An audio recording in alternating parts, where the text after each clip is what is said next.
Welcome to Dependable Flame, where we explore vintage petrol lighters, ashtrays, tobacciana, and other useful mechanisms. Make yourself at home.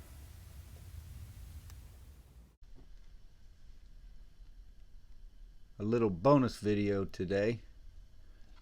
I've had this lighter for 2 or 3 years now, and it was one of the older listings that I still had running.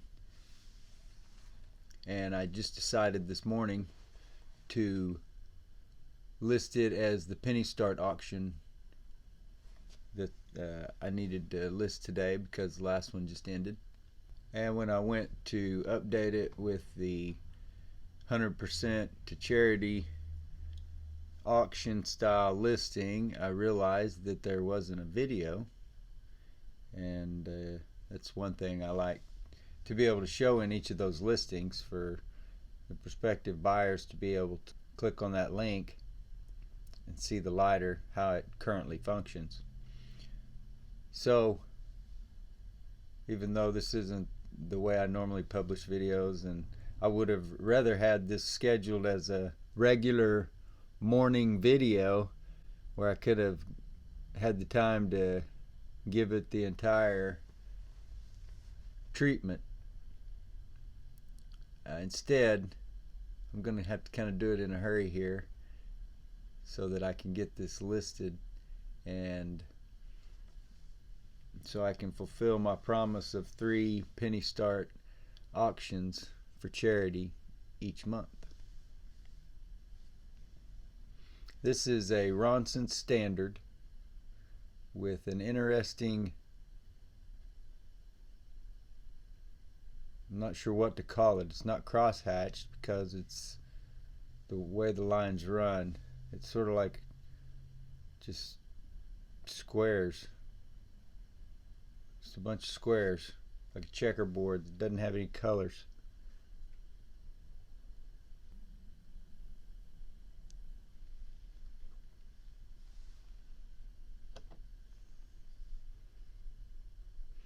It has scrapes, scuffs. Overall, the plating is in pretty good condition. It may have some plating loss here and there, but if it does, it's not much. I would put that under the etc. category, I guess. There definitely are dings.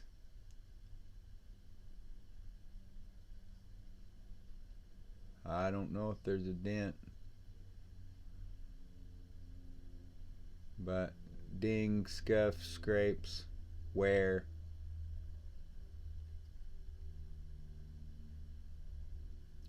RONSON standard, Newark, New Jersey, USA. All the patent information down there. And that square pattern, block pattern, runs all the way, well, not all the way around the lighter, not on the spines, but it is on both sides. And then monogrammed LGD.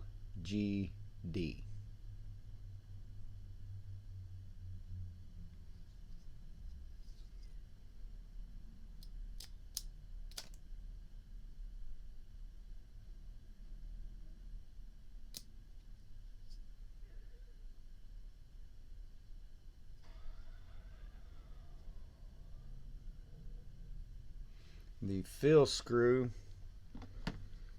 is a little stiff.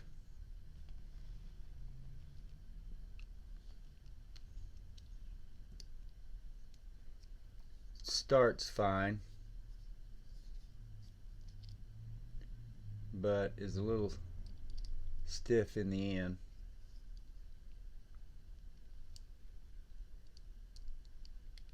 When tightening it down, I couldn't get it, well, maybe I could get it tighter. I'm not willing to try to break my thumbnail off. So once tightening it down with a screwdriver, you're definitely not going to be able to get it back out with your thumb. But that's a small inconvenience.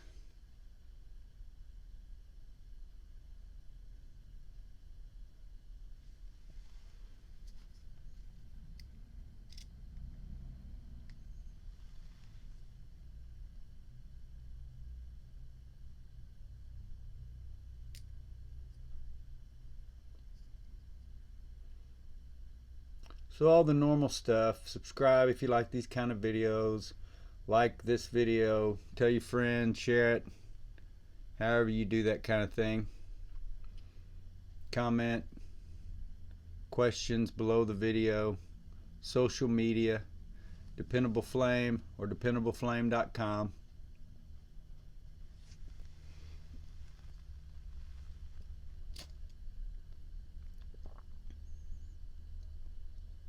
Until next time.